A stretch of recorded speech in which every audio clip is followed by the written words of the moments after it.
now we know that especially when we were students, that time MRI was non-existent.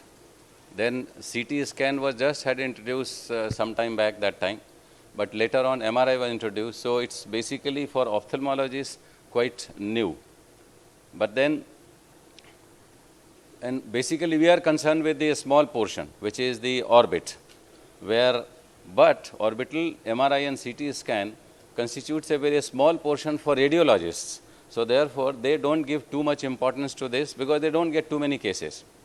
And also there is some special, like same thing as you said, 10 megahertz and 20 megahertz. Similarly, there are special coils to pick up better MRIs of orbit. So those things, if someone doesn't have, then again you will not get a good picture. Now you will be wondering why I am talking, why not a radiologist. The reason is very simple. That the anatomy of the orbit we can understand better than the radiologists. And also the radiology means basically whatever.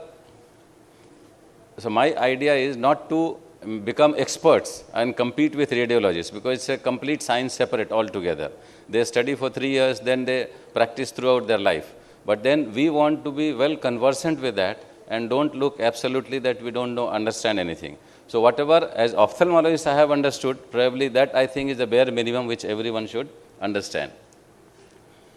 And it happens many times that when a patient comes, basically to avoid little bit of embarrassment, when a patient comes with MRI or CT, he thinks that, okay, now let doctor will see my scans. When he will try to take out scan, but you will say, you will look where is the report. You will say, we will take out the report, and then you will read that report, and then you say, na, theek hai, wo rakho. So this kind of embarrassment, and in case if you are a little more concerned, means conscious about this, then what you can do, you will take out the print, still you will take out the scan. If there is a view box, you will put it maybe upside down. If not, then you will try to see something, do some drama, and then you will say, in the meantime, you have read the report. Then I say, yes, this is correct. This is what is written and this is what. So with this, probably means this hesitation will go. And that is the purpose of this. So I know that neither I am expert, nor I want you to become expert, but at least well conversant with this. Now there are 4 terms which we use, and because all pictures are black and white. In MRI, the whiteness is basically hyperintensity, that is called. In CT scan, it is known as hyperdense. In ultrasound, just now you heard, it is known hyperechogenic. And in fluorescein angiography, it is hyperfluorescent. Now some basics, because it's important to understand that on what basis the MRI works. In body, what happens, the body constitutes of all atoms. And the atoms are mainly abundance is carbon, hydrogen, oxygen, nitrogen. But in this, hydrogen has the maximum concentration because it is in water, and 70% of the body is water. Plus, apart from water, also the other tissues also contains water, so hydrogen. Also, one of the characteristics of any atom, the nucleus contains of proton, positive charge, and neutron, which is in the center. And this is orbiting, is all around is the electron, which is negative charge. And all this, they also spin along this axis. And because of these characteristics, there is a magnetic field which is generated. Hydrogen is only, in the nucleus, there is only 1 proton. Therefore, it just behaves like it has got a maximum magnetic field in any means it's these atoms, and just behaves like a bipole magnet, north and south pole magnet. Okay. But what happens in the body? It is arranged in haphazard manner, in all different directions. So that's why you cannot get any signal, any fixed signal, and it varies. Then in MRI, what is done, patients are placed within a strong, uniform, static magnetic field. Then because of that, the haphazardly arranged hydrogen atoms are aligned with the main magnetic field. And this arrangement take place, there are some of the atoms or hydrogen atoms, they are known as parallel, which is low energy, in a state of low energy, and some of them are anti-parallel, which is state of high energy. Then what the radio frequency waves are applied. Because of this, certain means, and then they take up energy. So this low energy atoms, some of them take up energy and convert into high energy. So this state, now this becomes low, parallel becomes less, and the anti-parallel becomes more. Then what happens when these radio frequency waves are switched off? So this absorbs, and then it is known as excitation, in the state of excitation. When this is turned off, radio frequency waves, then the hydrogen nuclei return to normal state, giving energy to environment, and it is a relaxation phase. Is it clear? This is very simple. So from this state, by application becomes this. Once this is turned off, again it returns to this. In this process, it emits energy. Now, this rate, degree, direction and pattern of resonant energy emission by relaxing protons are localized, quantified and transformed into diagnostic images by computer. So, MR images depend upon proton density, proton relaxation dynamics, which are characteristics of tissues of physical and chemical properties. So, same hydrogen, if it is with water, it will emit different property. In fat, it will have different property. Then in which surrounding it is lying, that also alters the properties. So all these have been studied in detail, and based on that the images are formed, and then we analyze pictures. Is it clear? So basics are very clear. It's very simple. Of course, not as simple as it looks, because on this the already Nobel Prize has been given. So it's not that simple. But this is, so just to understand, it has been made so simple. At least there are receiver coils, and which receives those images or the relaxing energies. Now, always we talk about this machine, MRI machine, the 0.5 or 3 Tesla. Some Tesla word is always used. The Tesla is nothing, but it is the unit of magnet. This is 1 Tesla is 16,000 times close to that, stronger than the earth magnet. Then you can imagine 1 Tesla how strong it is. So these machines basically from 0.5 to 3 Tesla machines are there. And lower the Tesla, lesser is the resolution. The higher the Tesla of that machine, better is the resolution. So the characteristics or the identification will be better. But there is some drawback, that the cost becomes high, and also the time taken means the time taken becomes less, but the cost becomes high. So those are the two contrasting things. And this is the various coils, which is now orbit. The slice thickness usually means all are cut in sections based on that image, whatever I have described. So it can be various thickness and various interslice distances, but usually orbit is about thickness of 3 or 4 millimeter and interslice distance of 0.5 to 2. If you decrease this thickness, the time taken to perform the test becomes more, and the cost also becomes similarly high. And if anyone has gone into this machine for your own MRI, then you will realize that for how difficult it is to stand still there, means without any movement. Even sometimes you swallow something, it moves, and then there will be a prompt which will come, please don't move or don't swallow. So it's so difficult, and it is at least minimum time. The moment you go inside, whatever minimum any test you do, whether any joint or orbit or any, at least half an hour you have to remain there like that, and it's all dark inside.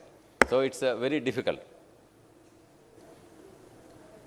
Now there are two terms which are used: spatial resolution, which is discrimination between 2 points, and reducing field of view, pixel size and slice thickness improves spatial resolution, but reduces signal to noise ratio. We don't want signal to noise ratio to reduce, because we want this ratio to be high so that we can identify the tissue better.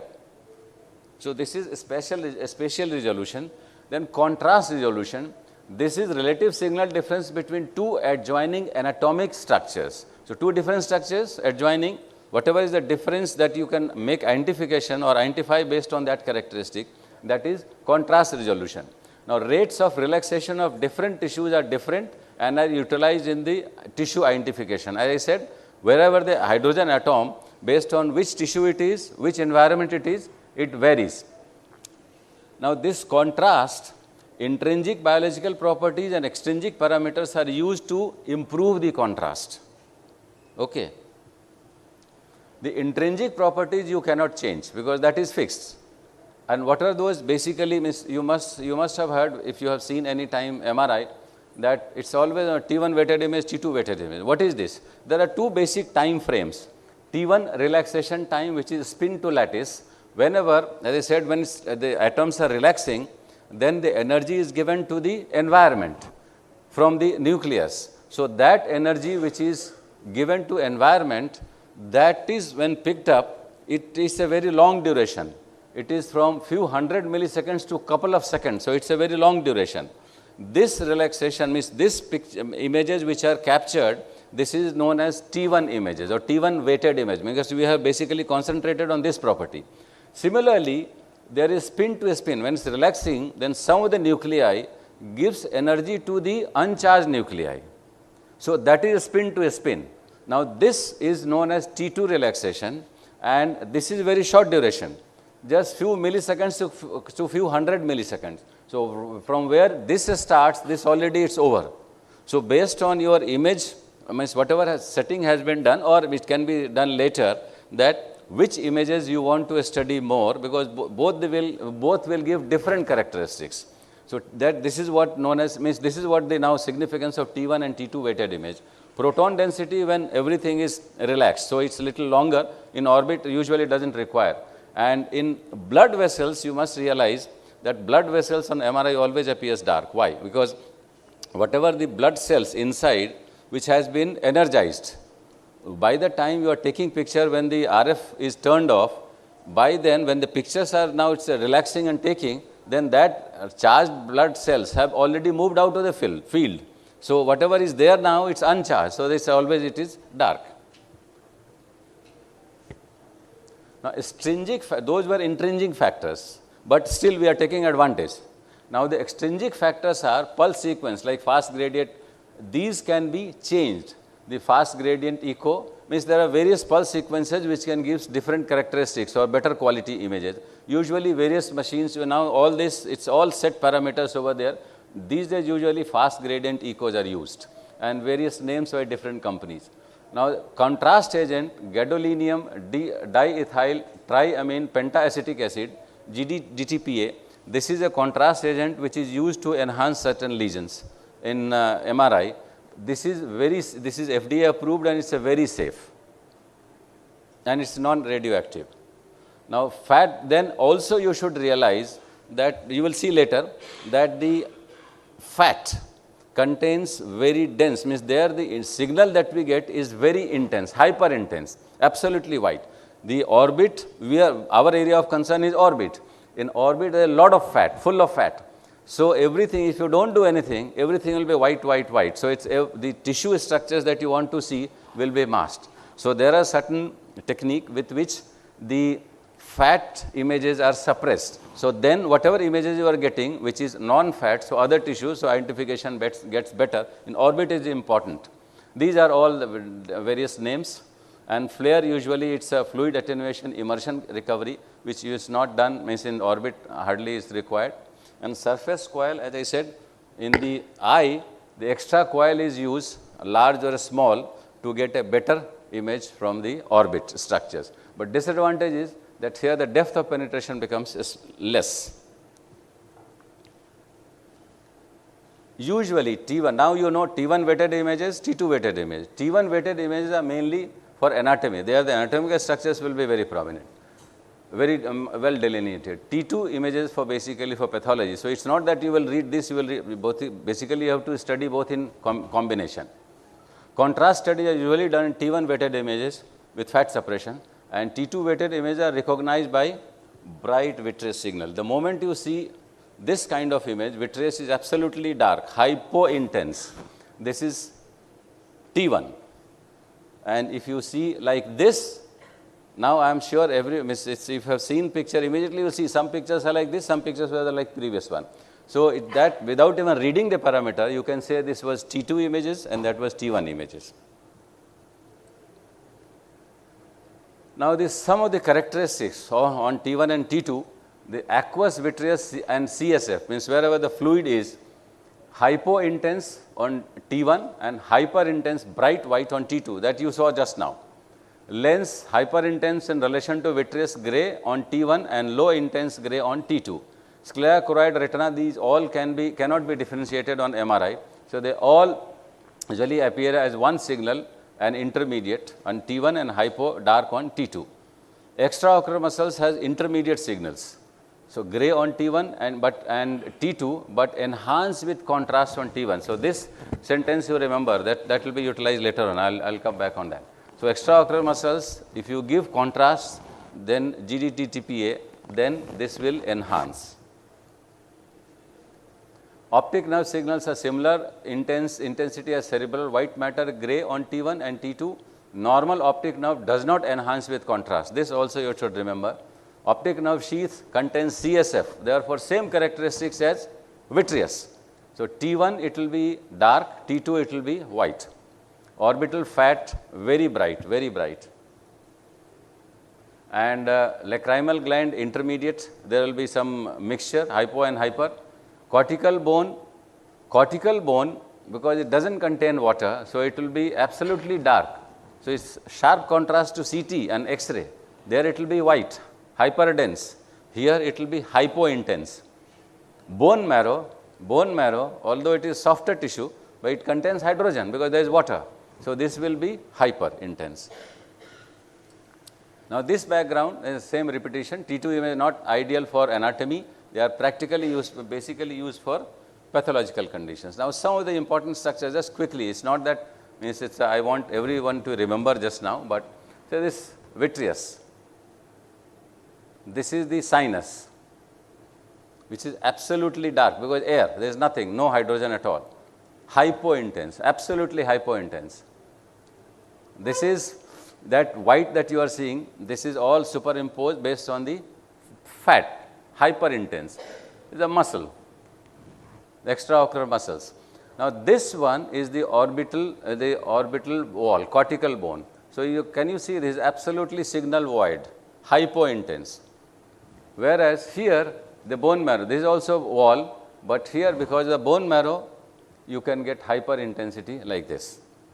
So, it is interesting so far and not difficult. Now, a scan. Whenever scan is done, whether it can be done in axial or it can be coronal or sagittal or sometimes oblique. Now, this is the scan just to give you orientation.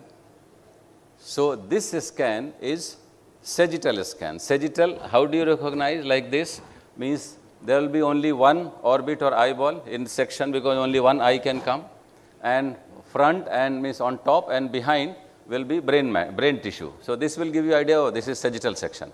Now, this sagittal section on the images, how will you decide which direction it is? Means what is the direction, orientation. So, sagittal section is like this, it will have superior border, inferior border, anterior border and posterior border. So, superior is superior, inferior is inferior.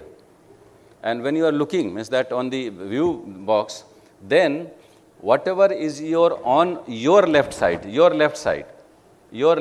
is anterior and your right side is posterior. So, this is anterior, this is posterior, this is superior, this is inferior. This is also very simple. Now, this one is axial.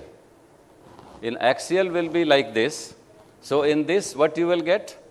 You will get both orbit, eyeball, and plus it is going like this. So, brain tissue will be all behind. Now, here what is the orientation? Because this axial, anterior, posterior, right and left. So, anterior will be superior on the film, posterior will be inferior, and then your right and left border. So, on your left side will be the right, and means when you are seeing the image, means it's in front of you, and on your right side will be left. So, this is right orbit, but on your left side it is falling, and this is left orbit. This is also very simple. Then move on to the next one. This is coronal section, coronal. So, coronal, how will you recognize this coronal? Again, both orbit will be there, both orbits. So, both orbits, and plus brain tissue will be on top. Both orbit, eyeball and brain is on top. Why I have written T2? Because vitreous, absolutely white signal. Okay. Now also I have written one term, anterior. Say this one, as you go on moving backwards, the eyeball will, because in anterior sections, eyeball will be maximum size. Gradually it will start receding. If you go to the orbital apex, there will be no eyeball, only the tissues, and it will get narrowed down. And here also, the side, what is the various orientation? So this one is your coronal section, superior, inferior, right, left. So superior is superior, inferior is inferior, and right, left, same thing. On your left side will be right side, on your right side will be left side.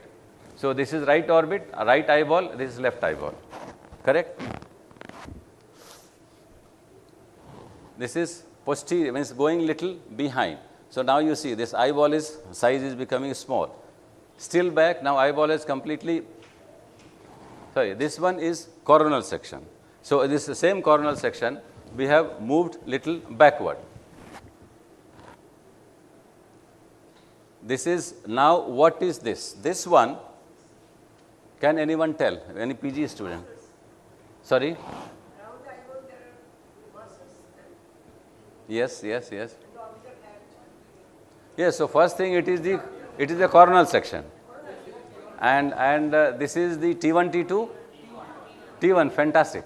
And this is the anterior because you can see all, okay. So T1 coronal anterior. Now this one,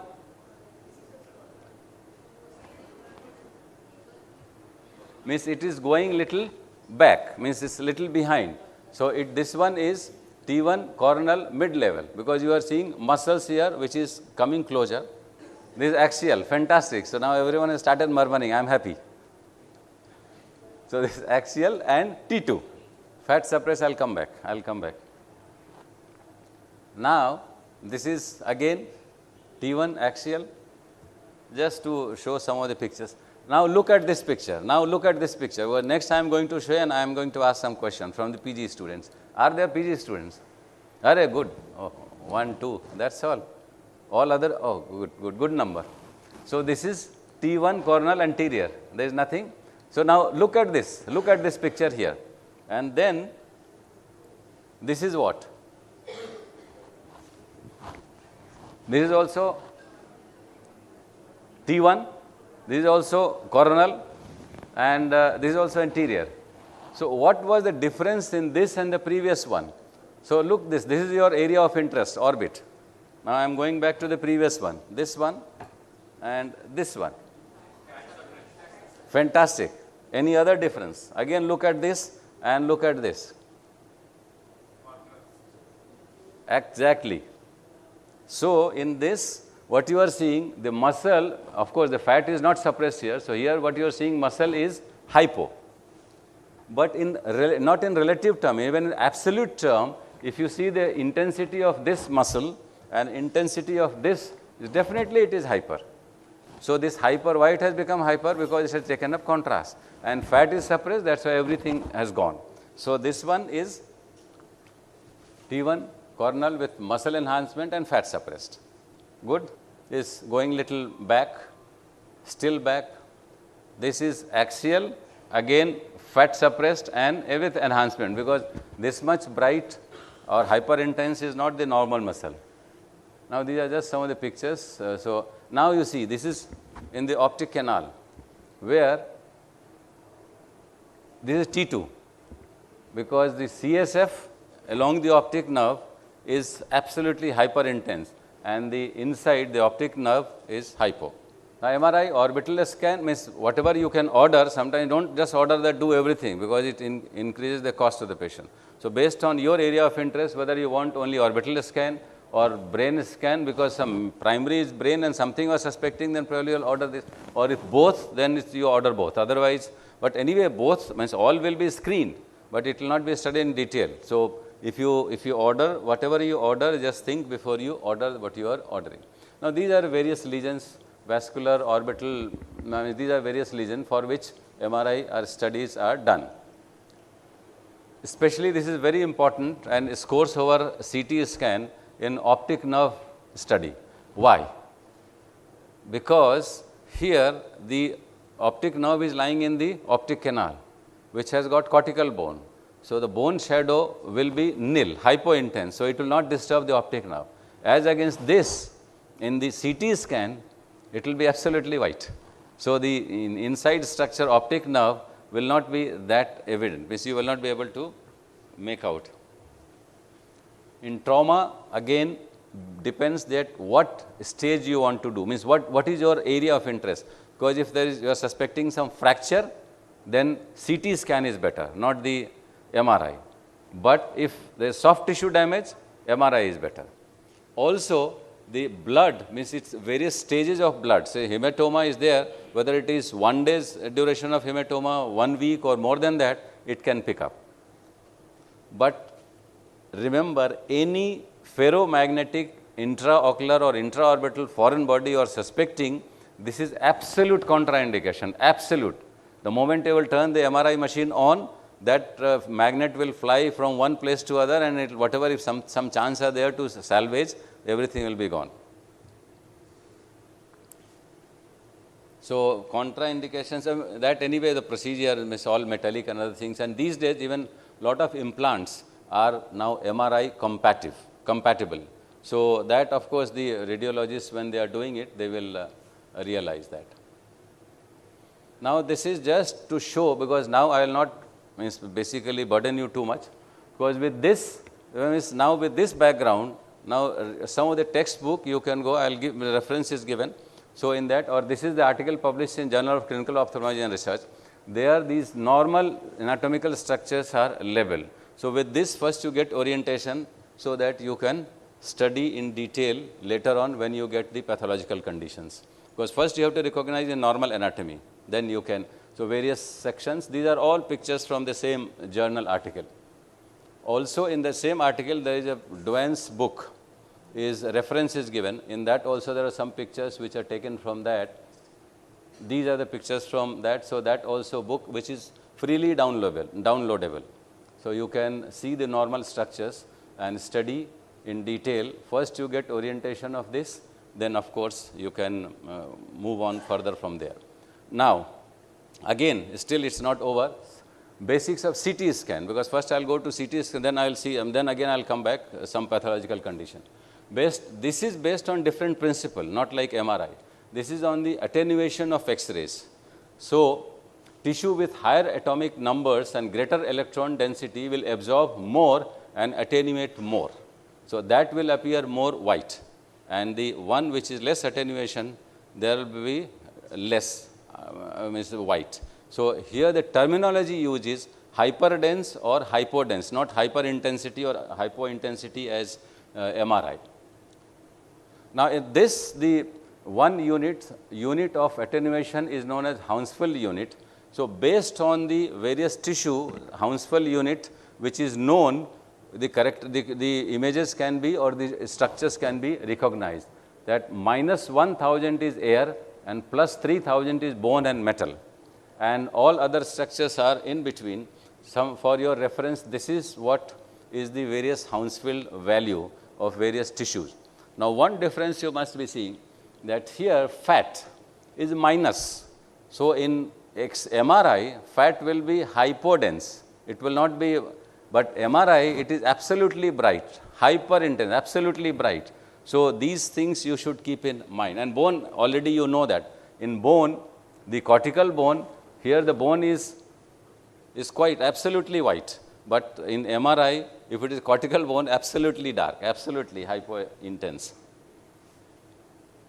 Now, the same thing, and here now these days, because CT's MRI is done usually, means not that patients, different planes, images are taken, patients are not moved. CT scan, patients were moved, but now the multiplanar images can be taken in CT scan also, so it's much faster, because the images on CT scan, now the two axis that you should realize, that usually this is when you take this axial scans, this is the Reed's line, which is inferior orbital margin to the external auditory meatus. Parallel to this is the axial scan, and this one is 30-degree moving down, means axis moving down and eyeball looking up. So, in one image, the entire optic nerve and pathway, means up to the chiasma, it can be visualized. Multiplanar images, as now it doesn't have much the direct multiplanar, even for CT is available, because the quality of image are definitely much better, because this is from some reference that this was where the images were reconstructed in different planes. Here it is multiplanar imaging. So, you can make out the recognition is definitely better. Here again the contrast there was GD-DTPA, but that was non-radioactive. Here it is means this is used, which is IV iodinated contrast, which areas of increased vascularity or breakdown of blood-brain barrier. Evaluation of visual loss, it is important, suspicion of infarction, mass lesions, inflammation and infection, and demyelination. But on the whole, in orbit, because the fat doesn't give that kind of images, so in orbit usually contrast is very rarely used. Generally contrast not employed in cases of intracranial, orbital or bony trauma. Useful in evaluation of optic chiasma, pericellular region and extraorbital extension of orbital tumors. This is contrast. So, this is like capillary hemangioma. Now, here you see after contrast it takes up. So, this is just to show. Now, here again slice thickness again varies based on whatever images that you miss, whatever minuteness you want to study based on that, but again usually the 2 millimeter cuts are useful for eye and orbit. Orbital apex may need thinner cuts, because if you want to study a little more in detail. Now, two things you should realize: the tissue window and window width, window level and window width. Means what happens, you saw there Hounsfield unit, air was minus 1000, bone was plus 3000. So, all white and black, gray means white and black, various grades you have got such a large range from minus 1000 to plus 3000. But various tissues like soft tissues, you saw it's more of, most of the tissues were over by plus 80, minus 1000 to plus 80. After that only bone and metals was there. So, if this much means your range is from white to dark. Now, your tissue, that area of interest is something which is lying in this portion. So, this will have a very narrow gradient, understand, narrow gradient. But this thing, suppose you discard this and this end you elongate. So, this end whatever was there, this comes here, this becomes dark, this becomes white.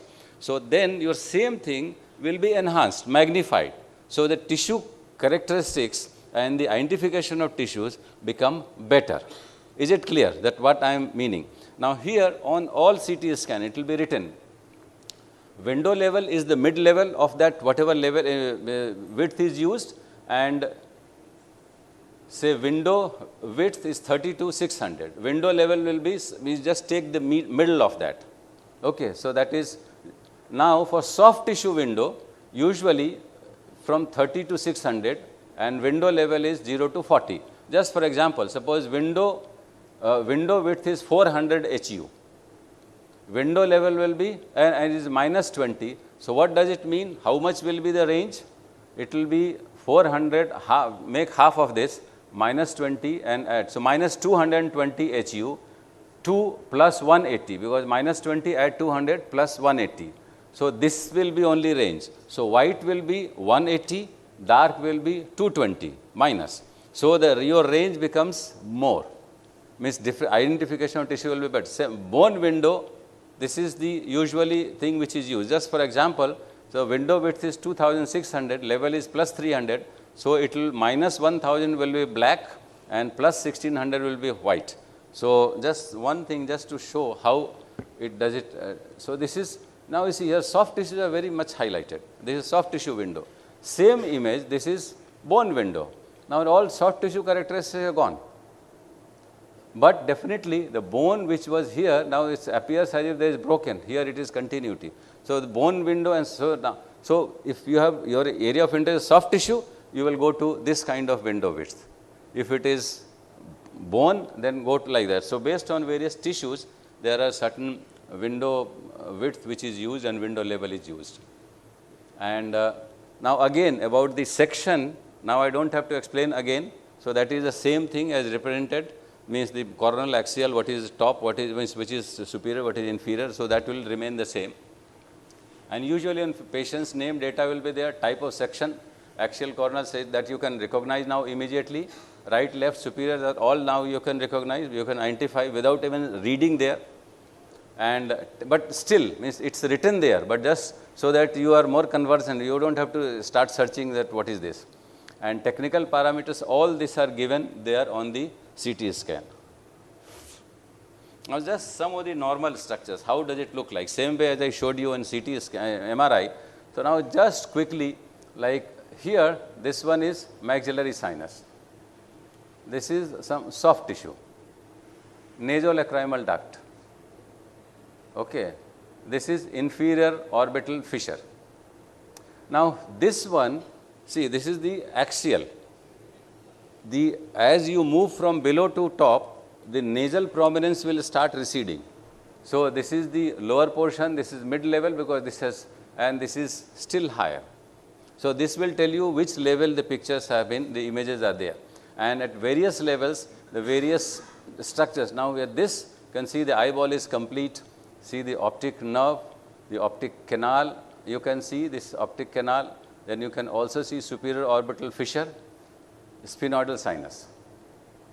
This one is still going down, then this one is superior oblique, lacrimal tissue, superior ophthalmic vein, superior rectus, the muscle mass, superior rectus or superior rectus and LPS combined because they are together. So this is over here. Then also you can, so these structures, various structures you can see just basically to generate some interest. The coronal section, again the coronal, now you know what the coronal section is. In this also the various structures you can recognize that what are the various structures here. Like this one, definitely it's the equator of globe because you see the eyeball size is, so based on the eyeball size you can know that what level it is taken, whether anterior, middle or going backwards. And various structures are again, so like this one is superior ophthalmic vein. These are the muscles that you are seeing. So this is sinus, again this is sinus. Now here you are seeing the optic canal, superior orbital fissure. So these structures means once right now I don't want to burden you because then you will lose interest. Same thing from the same book, you can download pictures and you can see the various structures so that get orientation on CT scan. Now one thing you are seeing that here, you see the orbital, all bone is very prominent, which in CT scan, MRI will not be. Now come to important point. So that was that whenever, because we want to study or find out what is there in the orbit. So how do you approach orbital pathologies? So basically you have to consider from 4 angles. Approach for diagnosis on imaging. That just imagine that first features, that what type of lesions, means definitely you are looking for some mass lesions, okay, or abnormal tissues. So it will have 2 types of effects from the orbital pathology. Functional effect in the form of motor, sensory and secretory disturbances. This is clinical presentation. This will not be picked up by imaging. Mass effect means either shifting of structures, positive effect, or enlargement of space as a result of pressure, or cicatrization, negative effect. This effect will produce symptom as well as you can pick up on the imaging, the structural changes also. So this you will not pick up on imaging. Some of this means the symptoms will not be picked up, but the difference in the structure or whatever structure is there, characteristics, that can be picked up. So this you should keep in mind. The second fact that you have to remember, that lesion of the orbit either can start de novo in orbit and periorbital tissue, which is that you know that what are the lesions which can start directly into the orbit. Then maybe reflection of systemic diseases like leukemia can have deposits. So, that is systemic disease, but there are some features in the orbit, or secondaries from the tumor of the other parts of the body, like kidney tumor can have deposits in this, some other tumor can have deposits in this eye or the orbit. So, these three types of things, that what type of pathology you are looking at, this also you should keep in mind. The third thing, orbital pathologies can be either inflammatory, neoplastic, structural abnormalities, acquired or congenital, vascular, and or degeneration and in deposits. So, again what you are looking at falls in which category, that you have to have some clinical, some suspicion when you are analyzing, then based on that. So, those three things now you remember. Now comes the most important, which is basically the basis of all these imaging, is where is the location. Location in the orbit. Otherwise, there are not so many compartments, but for this purpose, I have made little extra compartment. The intraconal space, that is definitely existing between the muscle cone inside. Then extraocular muscles itself, means it's not a compartment, but you can consider, because the various pathologies can be, they are only limited to muscles. Then extraconal space, which is outside the muscle cone. Then subperiosteal space, periosteum and bone, lacrimal gland, ocular and preseptal space. Definitely for ocular, probably you will never order MRI CT, because most of the time it will be visible. But sometimes if not visible, then you can order either ultrasound, or this also can be done. Preseptal space usually, because something which is preseptal, you don't need this, but only one thing to find out whether it has gone posterior or not. To differentiate that sometimes may not be evident on clinical examination, then probably, but it's very rare. So, these are the various spaces. So, I have just now this, again I am not going to go through this, because then it will take my probably 1 hour only in describing this, but this again is given in the article in Journal of Clinical Ophthalmology and Research. So, if you go there, it is freely downloadable. You can, it's an open access journal, so you can go and read this later on. So, again the various, what is the boundary of this and what type of appearance will be there, that you will know, and what are the various lesions, common lesions and rare lesions, it's enumerated. So, this I am not going to read all space, because then it will finish my entire time and I will not be able to explain anything further. So, extraconal space, subperiosteal space, lacrimal gland and ocular, as I told you, very rarely MRI will be ordered, and for preseptal space lesion also very rarely it will be ordered. Now, some again interesting part, steps. Reading an MRI film. Place the MRI film in a viewing box, must be put in the viewing box. What is the abnormality and characteristics of lesion in T1 weighted images? Now, you can recognize that, you can study. What is the abnormality and characteristics on T2 weighted image? What is the location? Now, compartment of the lesion, that also you have to determine. What is the extent of the lesion? What are the morphological characteristics, such as well circumscribed, diffuse, mottled or uniform, fluid space, etc., etc. Because all will give you some clue for diagnosis. Because MRI will not speak everything for you, that this is the diagnosis. You have to make out. Review spatial sequence like this, if it is there. If contrast done, then what is the characteristics after post contrast, and then correlate clinically. Without correlating clinically, you cannot come to a diagnosis. Now, some PG students, good exercise. Now, what is the, means if I ask you, now don't go in detail right, left and other thing, only thing just because then that much time is not there.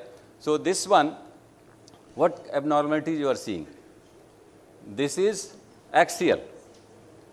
This one is right. You are seeing something which is hyper intense on T1. On T2 also it is hyper intense, but less than the vitreous, correct? So, this is, and it is where the location? This is a muscle, so it is intraconal. This is contrast, because the muscles you are seeing now it is getting highlighted, fat is suppressed. So, with contrast it is taking up. With this characteristics, it is a very typical feature of, that is why I have put this slide, of cavernous hemangioma. Very typical. Now, this This is a most common condition, because when I really read in detail about this, then I realized that I came about this statistics, 85% of the ophthalmic lesions that we deal with related to this. So, very simple, it is the muscles that you are seeing in all. How do you say that? If I am saying that it is a myositis, then what is the difference? Yes, exactly. The tendons are spared, which you will see in this section. Tendons are spared, only the muscle. So, this is very good. I am very happy. Now, this one. This is again, if you start analyzing logically, then I will just, because arrow mark already has been put there. What are we seeing on left side, left eyeball, close to the anterior part of the eyeball, because lens is here. So, close to the anterior part, it is not inside the eye, outside the eye, seeing hyperintense on T1. On T2 and here again, this is what? T1 with contrast, because muscle you see it is high, it's a hyper. So, it is, and now this is, Arya Dudani will not tell, because this is his condition. Now, this is intraocular, some lesion here, because time is short, that's why I am just rushing, is on T1 hyper, on T2 hypo, and with contrast slightly taking up. This is, for this you don't ever do MRI, but this is uveal melanoma. Now, this again, I will quickly pass, because time is now, I don't have much time. So, cavernous hemangioma is so typical. This is again another, this one, now this are very good. I am so happy that this has produced a good result, this course. Now, this one is something which is, I will say it's a googly. So, now I think my time is over, so I will just, I think I will bypass this, because then you can, now you have got the basics, so you can, a very good article published by Milind Nayak about CT scan in Indian Journal of Ophthalmology. So, read that, that will really give you a very good idea about that. So, now I will just bypassing all, I will see that at the end what I have kept. So, MRI advantages, I think by now you probably already you can make out that there is absence of ionizing radiation, direct multiplanar image which can be done, superior contrast resolution, lack of bone artifacts. So, some area you can get better imaging like optic nerve, safer contrast agent, bone marrow visualization, and superior central nervous system study. Some disadvantages. Now, so whenever now, when you see next patient, they also might have missed something. So, it's not that always you will be missing, they also will miss something. So, this is how we learn and improve. And these are acknowledgements who helped me in really understanding this MRI and CT, whatever little I have understood. So, thank you very much. And the reference that you are seeing, Duane's Ophthalmology 2006 edition, this is there on net, freely downloadable. So, if you really generate interest, and these are the references in Journal of Clinical Ophthalmology and Research about the two on MRI, these two articles on MRI. So, this will really give you a very good idea about whatever, and there is a workshop on research myology workshop on 30th April and 1st May. If you want to attend, it will be a very good program, but if you are most welcome, but you have to register before 5th of March, otherwise, if I don't get sufficient number, I am going to cancel this course. So, if you want to attend, register fast. Thank you very much.